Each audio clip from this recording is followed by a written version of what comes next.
आप सुन रहे हैं ज्ञानशिला। आज हम आपको भगवान के एक ऐसे महाभक्त की कहानी सुनाने वाले हैं जिनका एक बार सभा में अपमान होने के कारण उन्होंने यह ठान लिया कि वे अब भगवान की घोर तपस्या करेंगे और अपने साधन और तपस्या के बल पर उन्हें भगवान की प्राप्ति हुई और उन्हें परम पद भी प्राप्त हुआ। ये कहानी है भगवान के महाभक्त ध्रुव की। तो कहानी कुछ इस प्रकार है कि मनु के पुत्र उत्तानपाद की दो पत्नियां थीं, सुरुचि और सुनीति। सुरुचि के पुत्र का नाम था उत्तम और सुनीति के पुत्र के ध्रुव। दोनों ही बालक केवल 5 वर्ष के ही थे।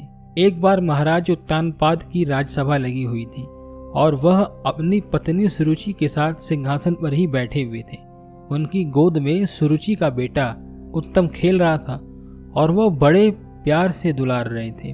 थोड़ी देर बाद वहां खेलते खेलते ध्रुव पहुंचे। उन्होंने देखा कि उनका भाई उनकी पिता की गोद में बैठा हुआ है, जिसे देखकर उनकी मन में भी इच्छा हुई कि वह भी पिता की गोद में बैठें और उन्होंने जाकर अपने पिता के चरण को छुए और पिताजी से उनको आशीर्वाद दिया। और वह अपने पिता के गोद में बैठने ही जा रहे थे कि अचानक सुरुचि ने उन्हें डांटना शुरू कर दिया। उन्होंने ध्रुव से कहा कि तुम बहुत नटखट हो गए हो, तुम्हें जहाँ बैठने का अधिकार नहीं वहाँ बैठ जा रहे हो। तुम यहाँ क्यों बैठ रहे हो?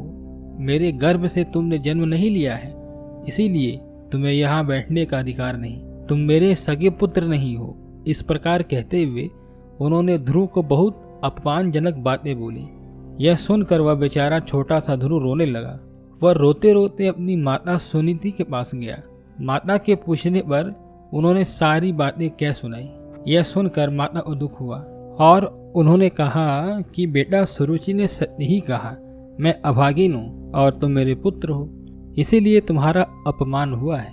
भगवान की आराधना के बिना तुम्हारी अभिलाषा पूर्ण नहीं हो सकती। भगवान विष्णु की आराधना से ही सब कुछ प्राप्त होता है।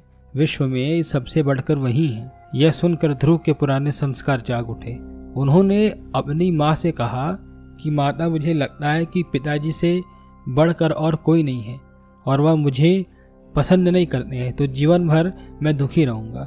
लेकिन अगर उनसे भी बड़ा कोई है और आज मुझे मालूम हो गया है कि उनसे भी बड़ा है, तो आज ही मैं उसे प्रसन्न करूंगा और वह पद प्राप्त करूंगा जो अब तक किसी को प्राप्त नहीं हुआ है। तुम बस मुझे वन जाकर तपस्या करने की आज्ञा दो, मुझ पर भगवान जरूर प्रसन्न होंगे।